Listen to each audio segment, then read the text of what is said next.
Hello दोस्तों, welcome to tech study. मैं हूं प्रशांत। आज हम जानेंगे कि क्यों चाइना ऐसे वक्त में जब दुनिया कोरोना वायरस की महामारी से जूझ रही है, उस वक्त चाइना अपने सोल्जर्स और फाइटर प्लेन्स भेजकर भारत को क्या बताने की कोशिश कर रहा है। तो चलिए जानते हैं कुछ बेहतर। देखिए, ये है ताइवान देश का मैप जिसकी कैपिटल है तैपई, और इसी देश की वजह से चाइना हम पर दबाव बना रहा है क्योंकि 18 मई को WHO में वर्ल्ड हेल्थ असेंबली की मीटिंग होनी है और चाइना चाहता है कि भारत उसका साथ दे। आप सब जानते हैं कि चाइना विस्तारवादी सोच को ज़्यादा इंपॉर्टेंस देता है, इसीलिए वो ताइवान को अपना हिस्सा बताता है। चलिए जान लेते हैं ताइवान आखिर मैप में दिखता कहाँ पर है। देखिए, ये है अपना प्यारा घर, और इस घर से जब हम उत्तर पूर्व की ओर बढ़ते हैं तो यहाँ पे बीच में पड़ता है साउथ चाइना सी, और इसी से थोड़ा ऊपर चलें तो यहाँ पे पड़ता है ताइवान, और इससे थोड़ा और ऊपर चलें तो यहाँ पे पड़ता है जापान। इसे जूम करके अगर मैं दिखाऊं तो यहाँ पे पड़ता है शिंकागो आइसलैंड। और ये क्यों मैं आपको बता रहा हूँ ये पता चलेगा आगे। चलिए थोड़ी सी ताइवान की हिस्ट्री भी जान लेते हैं जिसमें आपको सब कुछ क्रिस्टल क्लियर हो जाएगा। जब जापान सेकेंड वर्ल्ड वॉर में हार गया तो उसने ताइवान को चाइना के हाथों में दे दिया बिना ताइवानियन की इच्छा को जाने, और 1945 में चाइना के प्रेसिडेंट क्योमितांग इसे रूल करने लगे और ताइपाई को इसकी राजधानी बनाया, और तब से ही ये युद्ध ताइवान और चाइना के बीच में चल रहा है। देखिए, जो चाइना है वो ताइवान को पीपल रिपब्लिक ऑफ चाइना का पार्ट बताता है, और जबकि ताइवान खुद को रिपब्लिक ऑफ चाइना कहता है। लेकिन चाइना ने अपनी पावर्स का यूनाइटेड नेशन में इस्तेमाल किया और 1971 में यूनाइटेड नेशन के द्वारा ताइवान को अपना हिस्सा बनवाया और दुनिया भर के देशों को बताया कि दुनिया में सिर्फ एक ही चाइना है जिसे पीपल रिपब्लिक ऑफ चाइना कहते हैं। बहुत कम ही देश हैं जो ताइवान को एक देश मानते हैं, और इसीलिए चाइना की एक स्पोक्स पर्सन जो इंडिया के लिए हैं, इनका नाम है जी रोंग। ध्यान रखिएगा, जब ये बोलती हैं तो इसका अर्थ है कि चाइना सरकार बोल रही है, क्योंकि ये चाइना की कम्युनिस्ट सरकार द्वारा नियुक्त हैं भारत के लिए। देखिए, इन ट्वीट्स में कैसे ये हमारे मीडिया और भारत सरकार को धमकी भरे शब्दों में बता रही हैं कि इंडियन मीडिया का स्टैंस और भारत सरकार का वन चाइना प्रिंसिपल को दिखाना होना चाहिए, ना कि ताइवान को। देखें, चाइना की अगर दुखती हुई नस पे आपको हाथ रखना है तो सिर्फ और सिर्फ आप ताइवान मुद्दे को रेस कर दीजिए इंटरनेशनली, और ये ग्रुप 5 का बहुत अच्छे तरीके से जानता है। देखिए, ये है 5 ग्रुप, दुनिया का सबसे पावरफुल ग्रुप जो 17 मई 1943 को बनाया गया था।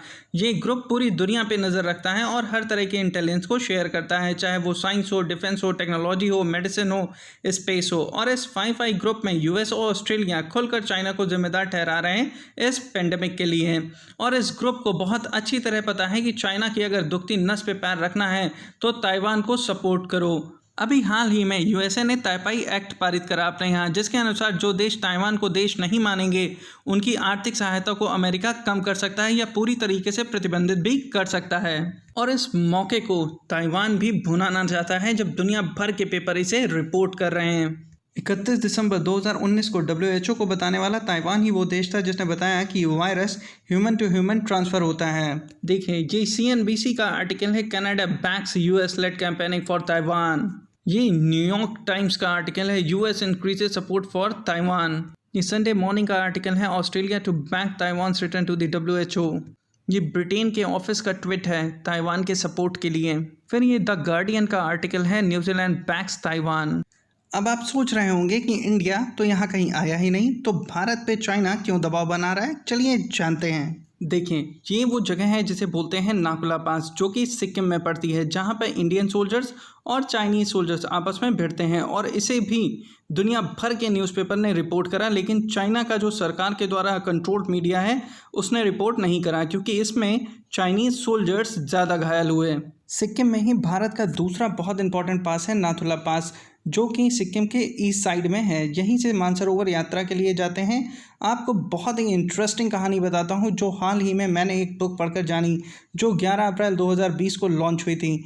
ये बुक 1967 के retire army officer Arjun Subramaniam के द्वारा लिखी गई है। इसमें नाथुला पास पे 1967 में एक लड़ाई का जिक्र है जिसमें करीबन 88 सोल्जर भारत के और 340 सोल्जर चाइना के मारे गए थे, लेकिन उस वक्त की सरकार ने इसे वॉर नहीं माना और मीडिया में भी इसे रिपोर्ट नहीं किया गया, जिसमें भारत की सीधे सीधे जीत हुई थी people liberation army of China पे। इस बुक का नाम है 1967 India's forgotten victory over China. देखिए, पिछले मैप में मैंने आपको जापान का सेंकाकू आइलैंड दिखाया था। चाइना भारत में जिस तरीके से अपने सोल्जर्स और फाइटर प्लेन्स को भेजकर भारत को डराने की कोशिश कर रहा है, वैसे ही वो जापान के सी वाटर में अपने वॉरशिप्स को भेजकर जापान को भी डराने की कोशिश कर रहा है। हम सब जानते हैं कि भारत और जापान क्वाड ग्रुप का मेंबर है और जिसमें ऑस्ट्रेलिया और यूएसए भी हैं, लेकिन ये दोनों देश खुलकर चाइना के खिलाफ बोल रहे हैं।